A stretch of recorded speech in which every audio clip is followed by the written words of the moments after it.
प्यार सबके नसीब नहीं होता। मैं एक लड़की से बहुत प्यार करता हूँ। वह उसी कॉलेज की स्टूडेंट थी जहाँ मेरे पापा पढ़ाते थे।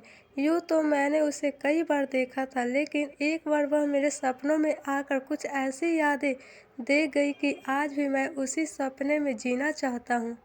लेकिन मैंने इस बात पर बिल्कुल ध्यान नहीं दिया, क्योंकि मुझे ये इश्क-विश्क की बातें बड़ी ही अजीब लगती है। मैंने यह कभी नहीं सोचा कि आने वाले दिनों में मैं उसे इतना चाहूँगा कि मेरा दिल और दिमाग हर पल बस उसी की यादों में कैद रहेगा। कुछ दिनों बाद उसी कॉलेज का एक ग्रुप विजिट के लिए गया। मेरे कुछ दोस्त भी उसी क्लास में पढ़ते थे, जो मुझे भी साथ लेकर गए। पहले तो मैंने बहुत मना किया, लेकिन जैसे ही मुझे पता चला कि वह भी वहाँ आ रही है, तो मैं तुरंत तैयार हो गया। उन आने वाले दिनों में मेरी सारी ज़िंदगी बदल कर रख दी। हम दोनों पूरे टूर में साथ-साथ रहे और बहुत मौज-मस्ती भी की, जिसे वह आज भी नहीं भुला पाई। उसके बाद मैंने उसे कई बार फ़ोन पर बात करने की कोशिश की। कुछ ही दिनों बाद वैलेंटाइन्स डे आया। मैं इस मौके को गँवाना नहीं चाहता था, क्योंकि मैंने अपने कई दोस्तों को तड़पते देखा है। वे अक्सर यही कहा करते थे कि काश मैं भी कभी कह पाता, लेकिन मैं कभी काश नहीं कहना चाहता था। इसलिए मैंने उससे अपने प्यार का इज़हार कर दिया, लेकिन तब तक शायद बहुत देर हो चुकी थी।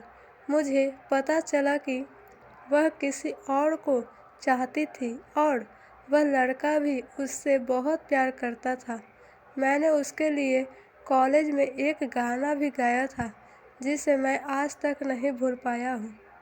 वह मुझसे 1 साल बड़ी थी, लेकिन मैंने ऐसी किसी भी बात पर ध्यान नहीं दिया, क्योंकि मैं उसके प्यार में इस कदर डूब गया था कि मुझे सिर्फ़ और सिर्फ़ खुशी की ही तलाश थी।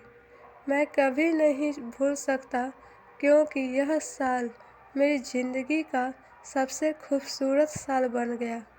कई बार सोचता हूँ कि उसका मेरे सपनों में आना और मुझे इस तरह से देखना, उसका मुझे कुछ न कहकर बहुत कुछ कह जाना, ये सब कुछ संयोग नहीं हो सकता।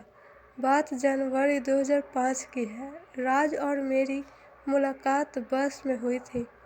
सिर्फ 11 दिनों तक रोज़ साथ सफ़र किया, लेकिन प्यार के लिए वे इतने दिन ही काफ़ी थे।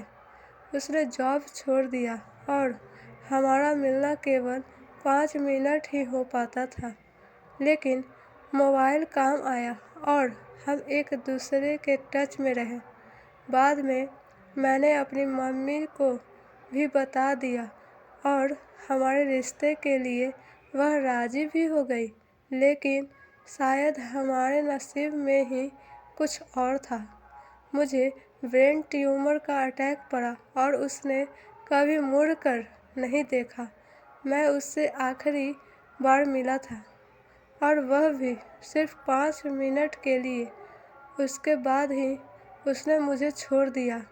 वह फ़िलहाल आगरा में रहकर पढ़ाई कर रही है और मैं यहाँ दिल्ली में हूँ। राज के लिए मैंने अपना घर तक छोड़ दिया, पर सच ही कहा है किसी ने कि सच्चा प्यार नसीब वालों को मिलता है। धन्यवाद। आपको ये छोटी सी कहानी कैसी लगी? आई होप आपको अच्छी लगे तो वीडियो को लाइक, सब्सक्राइब कर दीजिए और शेयर कर दीजिए। कमेंट में बताइए कि आपको कैसी